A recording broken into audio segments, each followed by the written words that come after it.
ചെയ്യുന്നതും പറയുന്നതുമെല്ലാം വിവാദമാണ് രേണുവിനെ സംബന്ധിച്ച്. എല്ലാവരും ചെയ്യുന്ന കാര്യങ്ങൾ ചെയ്താലും എനിക്ക് പഴി കേൾക്കേണ്ടി വരുന്നുണ്ട്. തുടക്കം മുതലേ ഒരു വിഭാഗം ആളുകൾക്ക് രേണുവിന് എതിരായിരുന്നു. അഭിനയ മേഖലയിലുള്ള വരവും മ്യൂസിക് ആൽബങ്ങളും ഷോർട്ട് ഫിലിമുകളും ഷൂട്ടിംഗ് വിശേഷങ്ങളും എല്ലാം വൈറലാവാറുണ്ട്. സോഷ്യൽ മീഡിയയിലായി തൻ്റെ വിശേഷങ്ങളെല്ലാം രേണു പങ്കുവയ്ക്കാറുള്ളത്. നിമിഷ നേരം കൊണ്ടാണ് പല പോസ്റ്റുകളും വൈറലാകുന്നത്.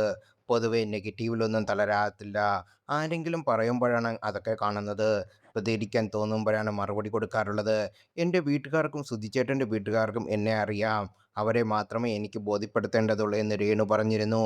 ഇപ്പോഴിതാ ഫിൽറ്റർ ഇടുന്നതിനെക്കുറിച്ച് പറഞ്ഞ് തനിക്ക് വന്ന കമൻറ്റും അതിനുള്ള മറുപടിയുമായി എത്തിയിരിക്കുകയാണ് രേണുസുധി. ഫിൽറ്റർ ഇട്ടില്ലെങ്കിലും വംശനാശം വന്നു പോകുന്ന ഒരു ജീവി എന്നാണ് ഒരാൾ കമൻ്റ് ഇട്ടത്. ആര് നിന്റെ തന്തയോ? കൊള്ളാം എടാ, ഞാൻ ഫിൽറ്റർ ഇടാതെ നിന്റെ മുന്നിൽ വന്ന് നിന്നു. നീയും കൂടെ വാ, ഫിൽറ്റർ ഇല്ലാതെ വന്ന് വീഡിയോ ചെയ്തെടുക്ക്, ഇങ്ങോട്ട് ചൊറിയാൻ വരില്ലേ എന്നായിരുന്നു രേണുവിൻ്റെ മറുപടി. അവരുടെ സ്കിൻ നല്ലതാണ്, അതൊന്ന് നന്നാക്കിയെടുത്തപ്പോൾ സെറ്റായി.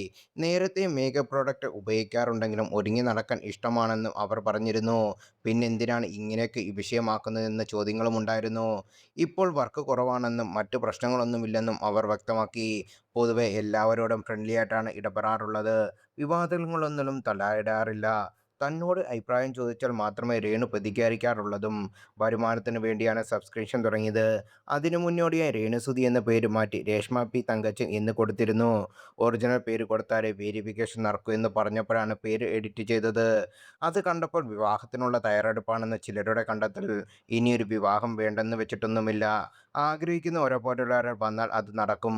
വിവാഹത്തിന് ശേഷം ഇപ്പോഴുള്ള വീട്ടിലേക്ക് എന്തായാലും പോവില്ല.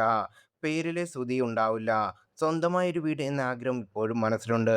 അതിനുവേണ്ടിയുള്ള തയ്യാറെടുപ്പുകൾ തുടങ്ങിയെന്നും രേണു നേരത്തെ വ്യക്തമാക്കിയിരുന്നു.